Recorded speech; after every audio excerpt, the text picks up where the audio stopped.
Hello, my name is Sylvia, and I am an addict.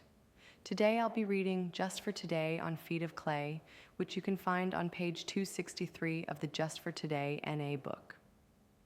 One of the biggest stumbling blocks to recovery seems to be placing unrealistic expectations on others. Many of us come into Narcotics Anonymous feeling pretty poorly about ourselves. By comparison, the recovering addicts we meet at meetings may seem almost superhumanly serene. These wise, loving people have many months, even years of living in accordance with spiritual principles, giving of themselves to others without expecting anything back. We trust them, allowing them to love us until we can love ourselves. We expect them to make everything all right again.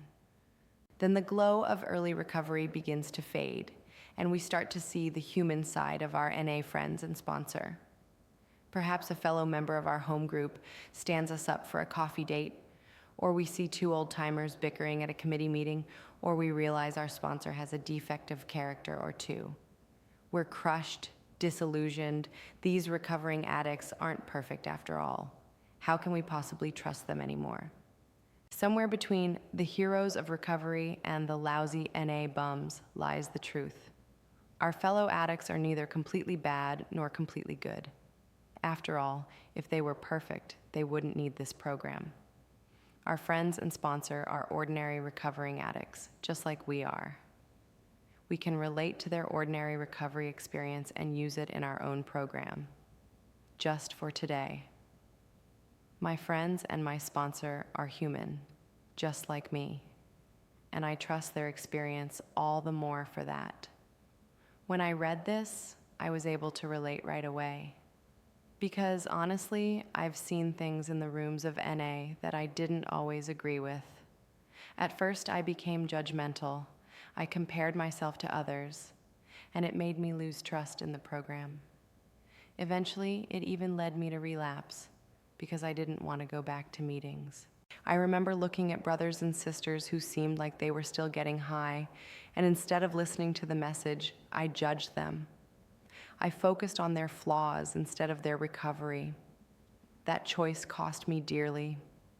After relapsing, I stayed out there for another 10 years. I didn't have the tools from the rooms. I didn't have a network. I didn't have people to call when I needed help, and I suffered. But over time, I realized the truth. People in NA are just as human as I am. They have defects, just like me. But despite those flaws, they were staying clean. Sometimes 15, 25, 30, even 40 years clean. Something was working. I just needed to stop pointing fingers and start working on myself.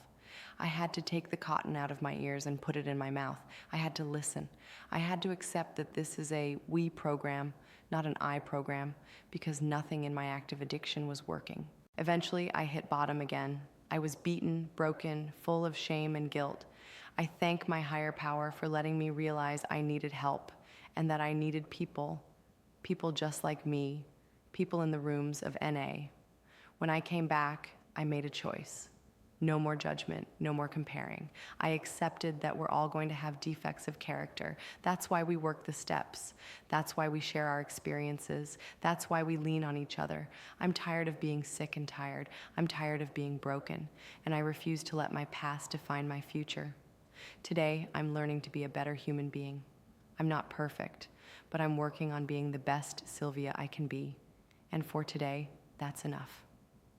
Thanks for letting me share. Follow the Inner Fix for real talk on mental health, addiction, and alcoholism. Remember, having flaws doesn't mean we're not working the program. It just means we're human.